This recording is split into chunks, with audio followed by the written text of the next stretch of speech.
서울 중랑구 앞 국회의원 서영교입니다. 윤석열이 체포되었습니다. 대한민국의 내란 수괴가 체포되었습니다. 이제 시작입니다.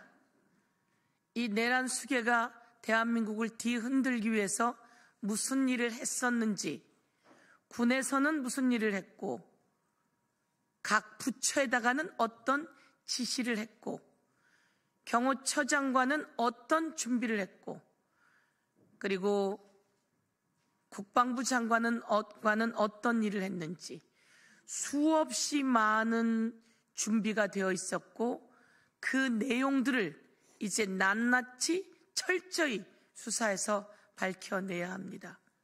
공수처가 이번에 체포하는 과정에서 마음고생도 많고 힘들었지만 참 잘하셨습니다.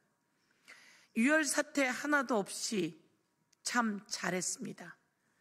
경찰이 진압 과정에서 쓴 도구라고는 사다리 하나 정도 아닐까요? 많은 준비를 했지만 그럴 필요 없이 진입했고 윤석열을 체포했습니다. 그 과정에서 가장 돋보이는 분들이 경호처 관계자 여러분이었습니다. 김성훈 확실히 수사해서 처벌해야 합니다.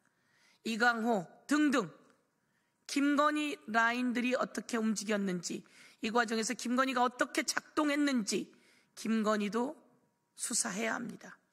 그런데 그 과정에서 대통령이라고 하는 직위를 지키기 위해 일하던 경호처 관계자 여러분들이 내란 수괴 범죄자는 체포영장 집행에 협조해야 한다라고 판단을 했고, 끝내 윤석열 옹벽이라고 했던 버스, 차벽 버스에 키를 꽂아놓고 차의 문도 열어놓았습니다.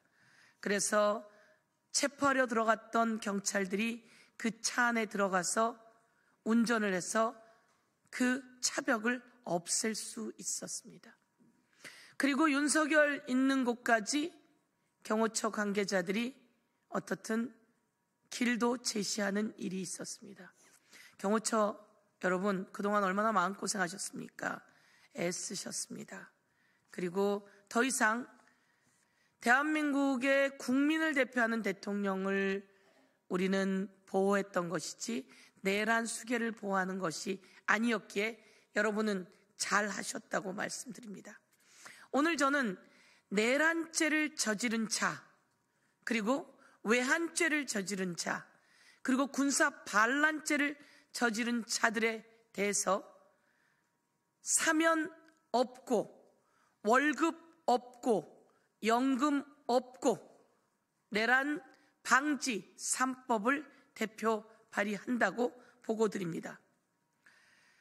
내란 사범에 한해서 이렇게 불법적인 내란 사범이 확실하게 되었을 때 이자가 또다시 사면을 받으려고 몸짓을 하고 있습니다.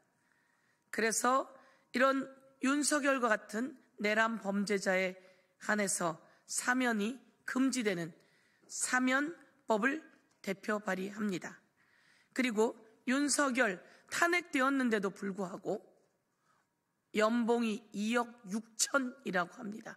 따박따박 월급을 받아가게 됩니다. 윤석열의 연봉, 국민이 주신 세금입니다. 세금을 그렇게 허투루 쓸 수는 없습니다. 윤석열의 연봉을 중지시키도록 하겠습니다. 윤석열의 보수 지급을 중단하는 국가공무원법 개정안도 대표 발의했습니다. 그런데 말이죠, 윤석열이 합법적인 영장 집행을 거부하며 나오지 않았습니다. 그래서 이 내란범이 영장 집행에 불응했습니다. 그리고 헌재가 출석을 요구하는데 불응했습니다. 그래서 이렇게 내란 범죄자가 출석에 불응시 처벌하는 형사소송법 개정안을 대표 발의했습니다. 평범한 사람들은 무죄 추정의 원칙에 의해서 출석에 불응할 수도 있습니다. 변호사를 통해서 그 의견을 얘기할 수도 있습니다. 그렇지만 대통령이 그리고 뻔히 알고 있는 국가 공무원들이, 높은 고위직 공무원이 출석을 불응하거나 오는 소환장을 거부하거나 존재하고 있는 곳이 뻔히 보임에도 불구하고 그런 경우에는 처벌하는 형사소송법 개정안까지 대표 발의했다는 말씀을 드리겠습니다. 이제 대한민국에 더 이상 내란 수괴는 없어야 합니다.